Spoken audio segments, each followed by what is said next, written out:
नमस्कार। पुष्पा हुड्डा हिंदी ट्यूटोरियल्स में आपका बहुत बहुत स्वागत है। मैं उम्मीद करती हूँ कि आप सभी स्वस्थ होंगे, सब अच्छा सा कर रहे होंगे। हमने क्षितिज भाग 2 में कोर्स ए क्लास 10th में हमने गद्य खंड पूर्व सारा कंप्लीट कर चुके थे। कब से मैंने अच्छी सी वीडियो बनाई है, विस्तार से वीडियो बनाई है, सार रूप में भी समझाया है और लेखक परिचय एंड क्वेश्चन आंसर भी समझाए थे। इसी तरह से 2 चैप्टर काव्य में दो काव्य खंड में 2 हो चुके, सूरदास जी और राम लक्ष्मण परशुराम संवाद काव्य सौंदर्य सहित। आज जो हम कर रहे हैं बेटा, हाँ, और कृतिका में भी केवल एक लास्ट रहता है, मैं क्यों लिखता हूँ। वो केवल समझने के लिए है, लेकिन मैं उसको भी किसी दिन सार रूप में भी स्पष्ट रूप से समझा दूंगी। ठीक है बेटा, तो वो भी कंप्लीट हो जाए, यानी पूरा पुस्तक हमारी कंप्लीट होने वाली। एक चैप्टर रहता है काव्य खंड में, 2 हुए अभी, सूरदास जी और राम लक्ष्मण परशुराम संवाद। अच्छी सी विस्तृत सी वीडियो है, एक बार आप देख लेना।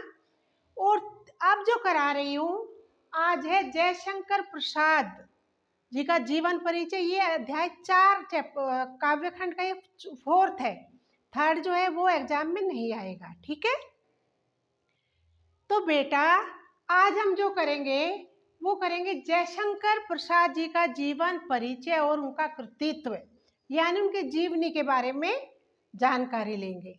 ठीक है, तो देखो, जयशंकर प्रसाद जी का जन्म जो हुआ सन 1889 में हुआ था और उनकी मृत्यु सन 1937 में हुई। जन्म 1889 और मृत्यु सन 1937 में हुई। अब इनका जीवन परिचय में ये छायावादी कवि माने गए हैं, छायावादी युग के कवि माने गए हैं। छायावादी कवि जयशंकर प्रसाद का जन्म वाराणसी के प्रतिष्ठित वैश्य परिवार में हुआ था। कहाँ हुआ था? वाराणसी के प्रतिष्ठित वैश्य परिवार में हुआ था। इनके पिता का नाम देवी प्रसाद था, जो तंबाकू के व्यापारी थे और सुगनी साहूकार के नाम से जाने जाते थे, क्योंकि इनका कहीं का था व्यापार, तंबाकू का। अब क्या हुआ, अब ये तो इनके घर के बारे में बताया कि जानकारी दी है संक्षिप्त की, भाई ऐसा था, पिता का नाम, रहने जन्म स्थान और इनके पिता का व्यापार क्या था। इसके बाद है शिक्षा दीक्षा। इन्होंने शिक्षा कौन से कॉलेज में ली, कहाँ ली, या इनके गुरु कौन थे। अब देखो, शिक्षा दीक्षा में काशी में इन्होंने क्वींस कॉलेज, बेटा देखो इतना अंतर है कि हम सिटी में है, जैसे दिल्ली में है तो हम क्या कहते हैं, 12th क्लास तक हम कहते हैं 10+2, या 12th क्लास को इंटर कॉलेज ना कह करके हम क्या कहते हैं, स्कूल, है ना। तो क्या है यहाँ पर, कॉलेज। यूपी में ज़्यादातर कितनी जगह ये क्या कहा जाता है, कॉलेज कहा जाता है 12वीं तक के स्कूल को। और दिल्ली जैसी जगह में स्कूलिंग मानी जाती है 12th क्लास तक, उसके बाद कॉलेज होता है। ठीक है, तो ये क्वींस कॉलेज में 8वीं कक्षा इन्होंने उत्तीर्ण की, 8वीं तक पढ़ाई की। इसके पश्चात घर पर ही रहने लगे, वहीं पर घर में हिंदी, संस्कृत, उर्दू, फारसी आदि भाषाओं का अध्ययन इन्होंने घर में रहकर किया। इन्होंने जो अपनी स्टडी की है, पढ़ाई की है, जो अध्ययन किया है, स्कूलिंग जो शिक्षा पाई है वो है 8वीं तक। स्कूल क्या था, 12वीं तक था, लेकिन ये 8वीं तक पढ़े।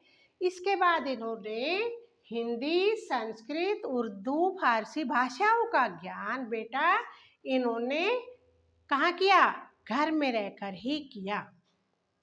ठीक है, इसके बाद क्या, रचनाएं। ये प्रसाद जी जो थे ये माने गए हैं बहुमुखी प्रतिभा के धनी माने गए हैं। ये क्यों? क्योंकि इन्होंने साहित्य के अनेक विद्वानों पर अपनी लेखनी चलाई। इन्होंने साहित्य में बहुत सारा लिखा है और इनके जो पहला महाकाव्य है वो है कामायनी।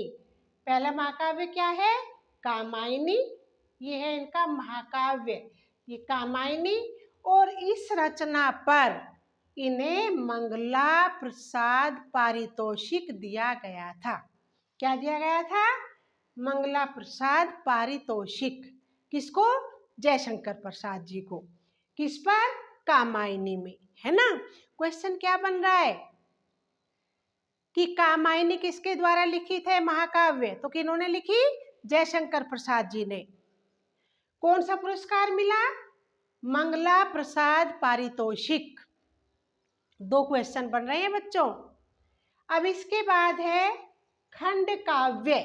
अब इन्होंने कविताएं क्या लिखी खंड में? आशु, महाराणा का महत्व, प्रेम पथिक। इसके बाद है नाटक, अजात शत्रु और ध्रुव स्वामिनी। नंबर 3 है उपन्यास। उपन्यास में कंकाल, तितली, इरावती। और फिर है कहानी संग्रह। कहानी संग्रह में आकाशदीप, आंधी और इंद्रजाल। इनकी रचनाएं महाकाव्य कामायनी है, खंड काव्य में आशु, महाराणा का महत्व, प्रेम पथिक है। नाटक इनका अजात शत्रु, ध्रुव स्वामिनी है। उपन्यास है कंकाल, तितली और इरावती। और कहानी संग्रह है आकाशदीप, आंधी और इंद्रजाल। अब है भाषा शैली। इनकी भाषा सरल, सहज, स्पष्ट, सुबोध। और इन्होंने जितना भी काव्य लिखा है उसमें श्रृंगार रस की प्रधानता दी है। तो बेटा मेरे विचार से आज जो हमने जीवन परिचय पढ़ा सबको समझ आया होगा। कल फिर क्लास लेती हूँ। कल आत्मकथ्य काव्य ले लेते हैं। तब तक मेरे चैनल को सब्सक्राइब कीजिए, वीडियो शेयर कीजिए। आपका बहुत बहुत धन्यवाद।